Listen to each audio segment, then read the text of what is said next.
খুশবু খুশবু।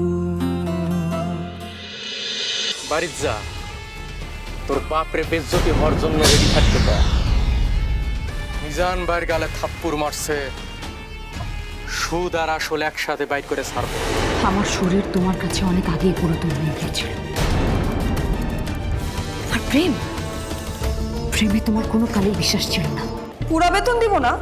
ওমা, পুরা টাকা না দিলে আমরা চলবো কেমনে? স্যার, বাড়িতে টাকা পাঠাবো কেমনে? আর মাস চালাবো কেমনে? শোনেন, আল্লাহর অশেষ রহমতে আপনাদের দোয়ায় আমার কিছু টাকা পয়সা হয়েছে। সেই টাকা পয়সা দিয়া আমি আপনাদের হেল্প করি না? এই যে রুস্তম ভাই, তার অর্শ হয়েছিল, অর্শর অপারেশনের জন্য টাকা লাগবো। টাকাটা কে দিছে? আমি দিছি। ওই যে ব্যাপারী সাহেব, তার পোলা গাঞ্জা নিয়ে পুলিশের হাতে ধরা পড়ছে, সারাইতে টাকা লাগবে। টাকাটা কে দিছে? টাকাটা আমি দিছি। এই যে হামিদ আলী ভাই, তার মেয়ের অপারেশনের জন্য টাকা লাগবে, সেই টাকাও আমি দিছি। টাকাটা দিয়ে তার আমি হেল্প করছি। এখন হেল্প করে আমি কি কোনো অন্যায় করছি? আরে টাকার জন্য আমি কি কোনোদিন জোর করছি? জবাব দেন না কেন? না, এ নিয়ে মিজান কোনো জোর করে নেই। এখন সেই টাকা মাস বছর পার হয়েছে, খুব স্বাভাবিক নিয়মে আসলে সুদ হয়েছে, স্বাভাবিক ব্যাপার। এখন সেই 20,000 টাকা আসলে সুদ হয়েছে মোট 40,000 টাকা। না রে, কত? 40,000। 40,000 টাকা। সেই 40,000 টাকা এখন আমি তার কাছে পাই। এই হিসাব আমার কাছে আছে, 100তে 100 সব আছে। আপনাদের লাগলে আমি দিতে পারি। আচ্ছা, মিজান ভাই, আপনি বলেন। সেই টাকা চাইতে আমি তার বাড়িতে গেছি, আমি পাওনাদার। তা পাওনা টাকা আদায়ের জন্য আমি তার বাড়িতে গেছি, এটা কি কোনো অপরাধ করছি? করছি কি না? আমি তার কাছে টাকা চাইতে গেছি, আর সে আমার উপরে হামলা করছে। আব্বা হামলা করছে? কি মিথ্যা কথা বলতেছেন? মিজান মিথ্যা কথা বলতেছে। আমি তার উপর কোনো হামলা করি নাই। দেখছস, আমি বলে মিথ্যা কথা বলছি। এই, আপনি আমার স্তর মারেন নাই? এই যে কান সবাইছে মারেন নাই? কেন কথা কন না কে? হ্যাঁ, কথা বলেন না কেন? জবাব দেন। ও মাসি, আমার মাইয়া গড়িলে আশেপাশে কথা কইবার আমি ব্যাস ব্যাস, আবার বোঝা সারা যে মিজান ভাই আপনাকে টাকা দিয়ে হেল্প করছে, আর সে যখন টাকা চাইতে গেছে তখন আপনি তার স্তর বাড়ছে, তারপর হামলা। এটা হামলা ছাড়া আর কি? এটা কি হইতাছে? সে অপরাধ করলো, হেও নাম্বার অপরাধী বানাইতেছে। শয়তান মিজান না মেম্বারের টাকা খাইছে। কইছিলাম আপনি তো পয়সা যাইব। আসেন স্যার। সেতু, আপনি একটু এনাদেরকে ম্যানেজ করেন না। এই মাসে বাজেটে কিছু ইস্যু থাকার কারণে এরকম একটা ডিসিশন নিতে হচ্ছে আমাদেরকে। আমি কেমনে ম্যানেজ করবো স্যার? আমি তো নিজে ম্যানেজ করতে পারবো না। এই মাসে বেতন না হলে তো আমি আমার ফার্মেই টাকা পাঠাইতে পারবো না। আমার গরু ছাগলগুলো না খেয়ে মরে যাব। আর মাসের একটা আনাজের ব্যাপার আছে না, আনাজ না থাকলে তো আমি নিজেই না খেয়ে মরে যাবো। আচ্ছা, আমি আপনারটা আলাদা করে দিয়ে দিতে বলছি, আপনি একটু ওনাদেরকে ম্যানেজ করেন। করিম সাহেব, বুঝতে পারছেন তো কী করতে হবে? জি স্যার। শুনো সেতু, তুমি ওই সন্ধ্যার সময় আমার টেবিলে এসা তোমার বেতন আর ওভার টাইমের টাকা নিয়ে যাই। না না মানে? বেতন আর ওভার টাইম দিতে হইলে আমাকে সবারটাই দিতে হইব, আমার একলা দিলে হইব না। আই সেতু, সেতু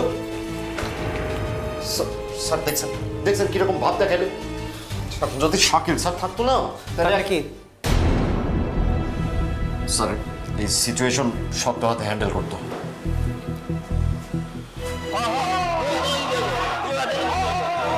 স্যার আমি একটু দেখছি।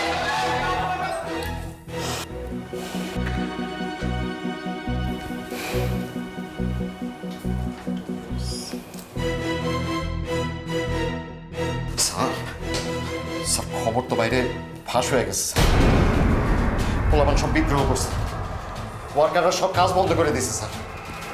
স্যার, সিচুয়েশন কিন্তু খুব খারাপ দিকে যাইতেছে স্যার।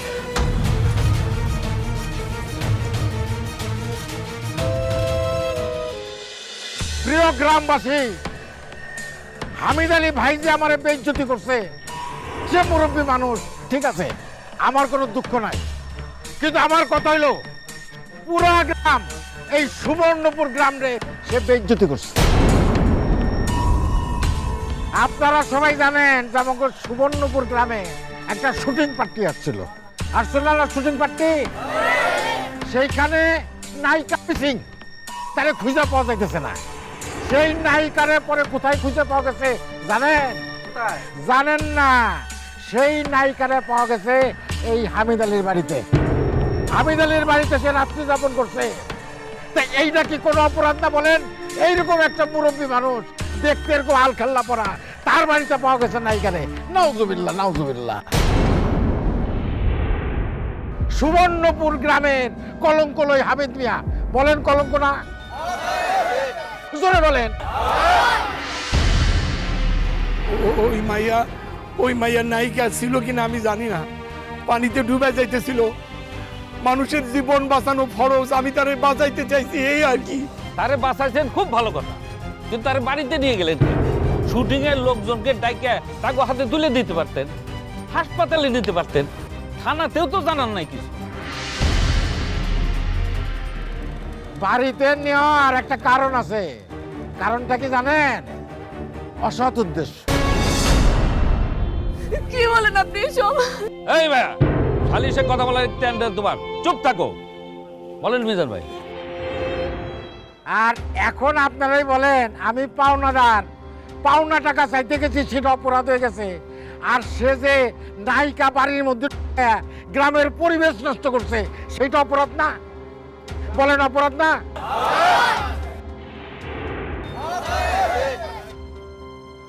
যা বোঝার আমি বুঝছি, এই হামিদ আলী দুইটা অপরাধ করছে। এক, মিজান ভাইয়ের টাকা সে দীর্ঘদিন আটকায় রাখছে। আর দুই হইল যে নায়িকারে সে বাড়িতে আশ্রয় দিছে, শুধুমাত্র তাই না, রাতের অন্ধকারে পাচার করে দেওয়ার জন্য একটা পরিকল্পনা করছে। দুটোই গর্হিত অপরাধ। আল্লাহ, এসব কি করবেন না চাচা? কইছিলাম না বুবু, শয়তান মিজান না মেম্বারের টাকা খাওয়াইছে। প্রিয় গ্রামবাসী আমার, আপনারা যদি মনে করেন যে আমি অপরাধ করছি, তাহলে আমি হাত জোর করে মাপ চাইতেছি। কিন্তু আমি বলতেছি, আল্লাহ জানে আমার ভিতরে কোনো পাপ ছিল না। মাপ চাইতে হলে সালিশের আগে চাইতে হইত। আপনার বয়স হয়েছে, বুদ্ধি শুদ্ধি হুদবুদ সব হারাই ফেলছে। আপনার এই সালিশে বিচার হবে, এই সালিশের বিচারের দায়িত্ব ভার দিচ্ছি আমি মিজান ভাইয়ের উপরে। মিজান ভাই বলেন, আপনি কি শাস্তি দাবি করেন? আমি এই পুরো সমাজের কাছে আবার হাত জোর করে মাপ চাচ্ছি। না না না না, আর মাপ চাওয়ার কোনো সুযোগ নাই। মিজান ভাই বলেন, আপনি কি শাস্তি চান? তোরা বাড়িতে যাওয়া, মা যাওয়া।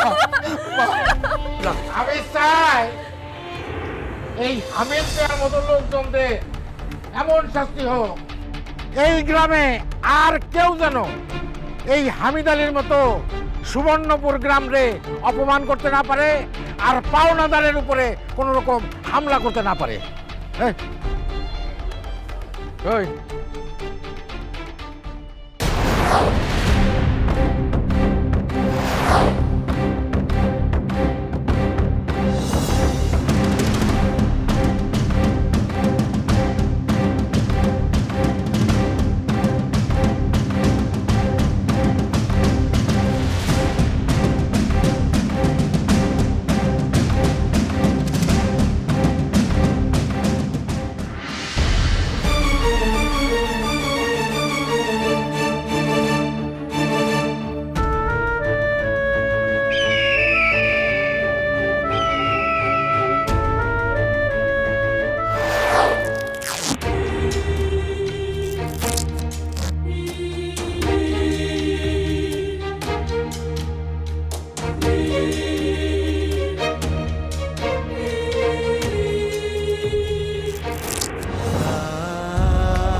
সো রূপচর্চায় আভিজাত্য।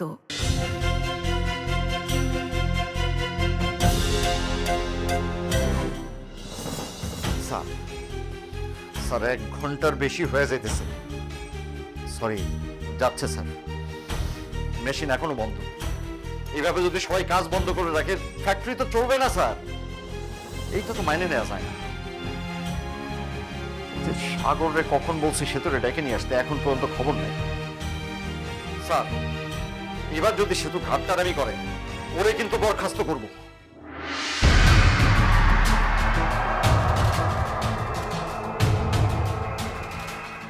স্যার আপনি বুঝতে পারতেছেন না, মানে সরি স্যার, আপনি বুঝতে পারছেন না। বিদেশে পড়াশোনা করেছেন তো, তাই বাঙালিদেরকে চেনেন না। বাঙালিদেরকে আসলে দৌড়ের উপরে, সরি, দৌড়ের উপরে রাখতে হয়। বাঙালি স্যার মাথায় বসলেই না ইজি করে দেয়।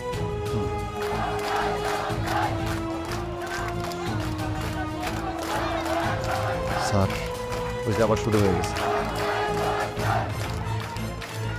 এরপরে ওরা শাটডাউন ডাকবে, আন্দোলন শুরু করবে, আর চারিদিকে দরজা সব বন্ধ করে দেবে, আমাদের ভিতরে আটকে রাখবে স্যার। তারপরে আর একটাও মায়ের স্যার মাটিতে পড়বে না।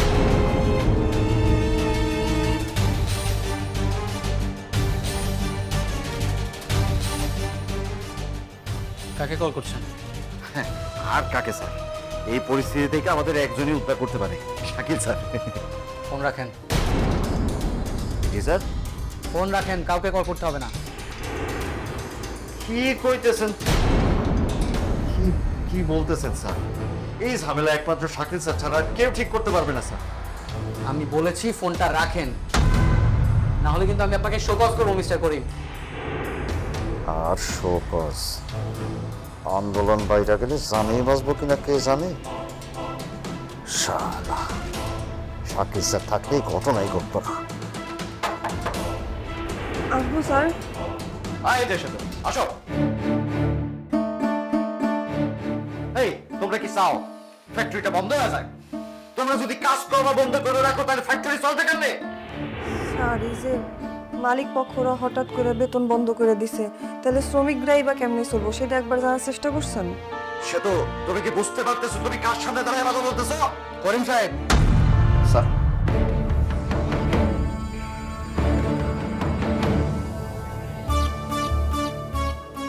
সেতু আমাদের খুব বড় একটা বিল আটকে আছে, সেটা পেয়ে গেলেই সাথে সাথে আমি আপনাদের সম্পূর্ণ বেতন এবং ওভারটাইম দুটোই দিয়ে দিব। খুব বেশি না, হয়তো আর অল্প কিছুদিন সময় লাগবে। কিন্তু ততদিনে তো স্যার আমাকে খাইয়া পড়া বাঁচতে হইব নাকি? আমি সবই বুঝতে পারছি, তবে এটাও সত্যি যদি নেক্সট শিপমেন্ট আমরা সময় মতো ধরতে না পারি তাহলে কিন্তু নেক্সট মান্থেও স্যালারি দেওয়া নিয়ে ঝামেলা হবে। ওয়ার্কারদের আপনি একটু বোঝাবেন সেতু। আমি আপনাকে কথা দিচ্ছি, খুব দ্রুত সময়ে আমি তাদের সম্পূর্ণ স্যালারি এবং ওভারটাইম দুটোই দিয়ে দিব।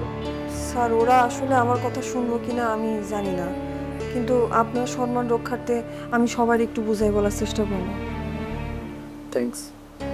আসি স্যার।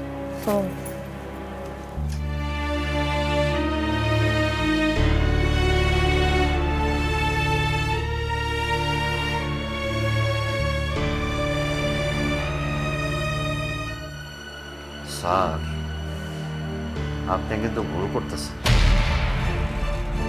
সাপরে আপনি যতই কোলে রাখেন আর মাথায় রাখেন, সাপ কিন্তু সবল দেবে।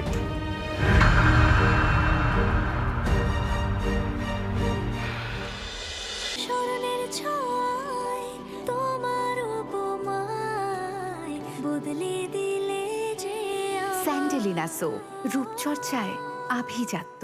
বুবু বুবু বুবু তাকাও না বুবু, বুবু বুবু কথা কো বুবু, বুবু।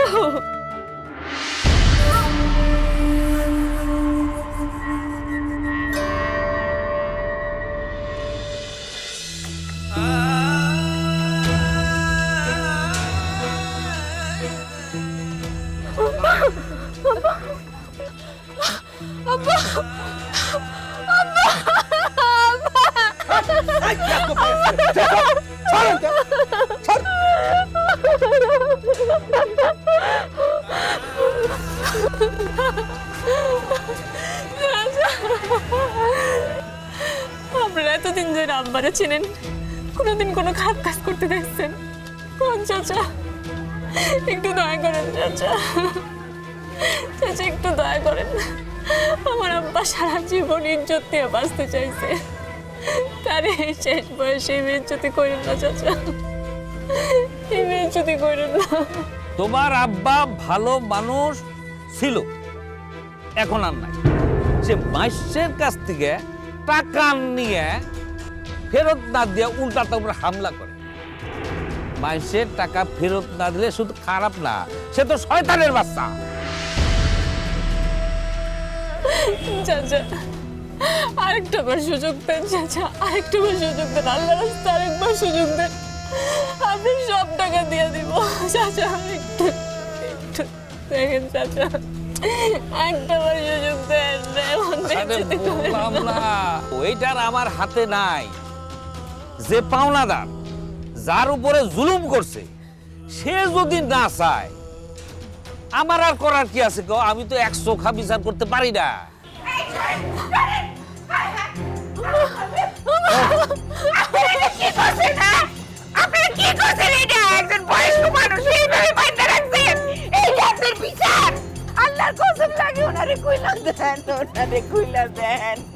বানছি যখন খোলা তো যায়, কিন্তু মেম্বার সাহেব আমার একটা দায়িত্ব দিছে না, শাস্তি দেওয়ানের। তার শাস্তিটা এখনো শেষ হয় নাই, মাত্র শুরু, তাই না? আপনি ভিতরে কি একটু মানবতা অবশিষ্ট নাই? সারাটা জীবন আপনি সেবা কইরা গেছে, অথচ তারে এরকম করে বাইন্দা রাখছে।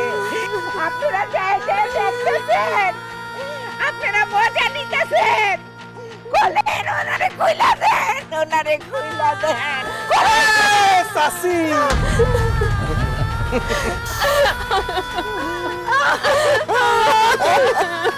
খুশবু, তোর মার বইলে না বাড়িতে যা। বাড়িতে যদি যাইতে আমি তোমার নিয়ে যাবো আব্বা। জিদ করিস না খুশবু, যা বাড়িতে যা। এখানে মানুষ নাই গুলাম, ইবলিশের ভাই। তোরা এখানে থাকলে আমার সাথে তোকেও বেজ্জতি করবো। আরে বাবা রে বাবা, ইবলিশের ভাই তাহলে আমরা না? ওরে আল্লাহ রে আল্লাহ, বাবান দেখি এখনো কেসির মতো কস করতেছে। আমি মিজান, সুদখোর মিজান, আমার কাছে টাকা আছে, সেই টাকা আপনাকে বিপদে আপদে কাজে লাগে, লাগে না? আর এই যে আতরওয়ালা হামিদ, তার কাছে আতর আছে গিলান, কিন্তু সেই আতর মানুষের কোনো কামে লাগে? হ্যাঁ, তো আপনাকে কারে দরকার, আতরওয়ালা ফেরেশতা নাকি এই টাকাওয়ালা ইবলিশ? হ্যাঁ,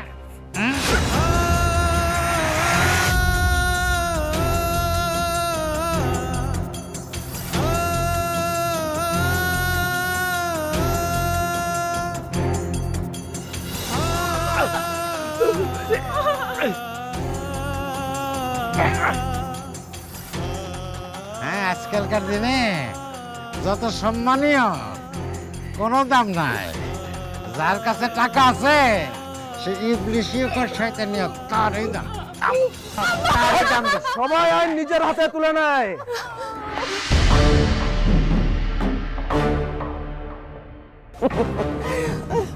আর আপনি দেখি আইন তুলে নিচ্ছেন নিজের পায়ে।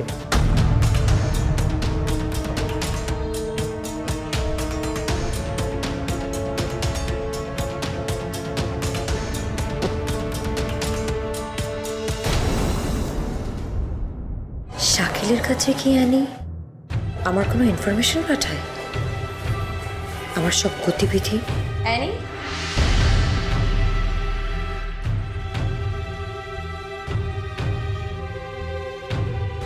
জি ম্যাডাম।